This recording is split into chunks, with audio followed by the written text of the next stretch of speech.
Hi, my name is Angela Mahon. I'm a carers development worker within social work carers team. I also have a role as a dementia practice coordinator within the 8 Pillars project, which is in pilot in South West Glasgow. I was asked to go and do a duty home visit with a case that had come in. It was a Monday morning. The family were in crisis because the main carer had been taken into hospital the previous day. When I got out to the house, it was the daughter that was there. She was very stressed, very anxious, very concerned about her mother's well-being. She was saying that there was no other option, but her mum had to have an emergency care home placement. Now, I know through previous and personal and professional experience that this would not happen, basically because there was no services currently in place at all, so nobody had any evidence that mum wasn't going to be able to manage. So the first thing we discussed, I explained this very clearly to the daughter. She was not happy about it, which was very understandable, but I explained the reasons behind it. I asked her to work with me and speak to me about any concerns that she had, and we could look at addressing those. And if we tried, even for a trial period of time, with the recommended supports in place, if it didn't work, then at least we would have the evidence to say that it hadn't worked, so then we could then progress and look for an emergency care home placement. Some of the things we looked at was her safety in the home. Her daughter had concerns about her high risk of falls, so the immediate kind of things we looked at were, I had noticed there was quite a lot of wee rugs about the living room carpet. Her mum had ill-fitting slippers on. There was no key safe in place, so therefore her mum would have to get up and walk to the door anytime any visiting services came.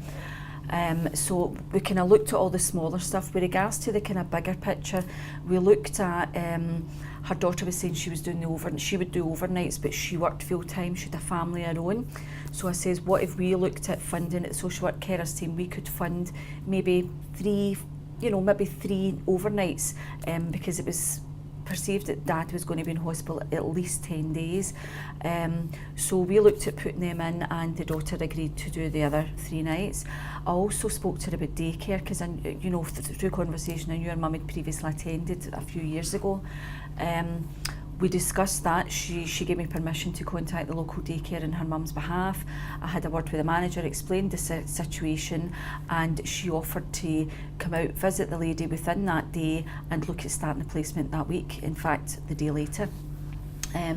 Normally with the daycare, it is only a 2-day daycare placement that somebody would get, after a period of review, but because of the personal circumstances, I asked them to make an exception and make it a 5-day post. That way we knew mum was going to be safe, from at least 9:30 in the morning till about 3:30 in the afternoon. That way the daughter could get a break and go to her work and see to her own family, etc. The other thing we looked at was befriending support, because as much as when the daughter was coming straight from work, but it was causing a whole lot of difficulties with her family and etc. So we looked at putting in some short-term befriending support as well, because we knew it was a short-term solution to a short-term problem. So we looked at putting some befriending supports too. Also discussed with the daughter, and she agreed and gave me consent to do a referral to the community rehab team, and that was to ask someone to come out and have a quick look about the house, do a home assessment, see if there was any aids, adaptations, equipment that could help, and maybe even reduce some of the risks, because we know we're not going to prevent all risks. It's just about trying to reduce them to make people safe. To cut a long story short, all services were in place. It worked very well. The lady did not need to go into care. Her husband was able to recuperate far quicker because he was more at ease knowing that his wife was safe. The daughter was not, as anxious and as stressed because she knew that her mum was safe the majority of the time, not all of the time, but the majority of the time. And she was coming in between visiting services to make sure things were in place. The end case scenario was her husband was discharged home from hospital. And this was a man who previously would not accept any services. He provided all the care to his wife, to the extent where that's why the family went into crisis, because he had hidden the way his wife's condition had deteriorated from the rest of the family, so they were unaware. So this is why it became crisis.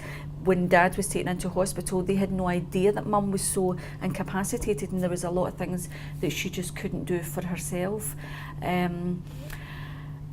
That's the end of the story. It was a good, happy ending, and as far as I'm aware, the couple are still living very happily and safely together.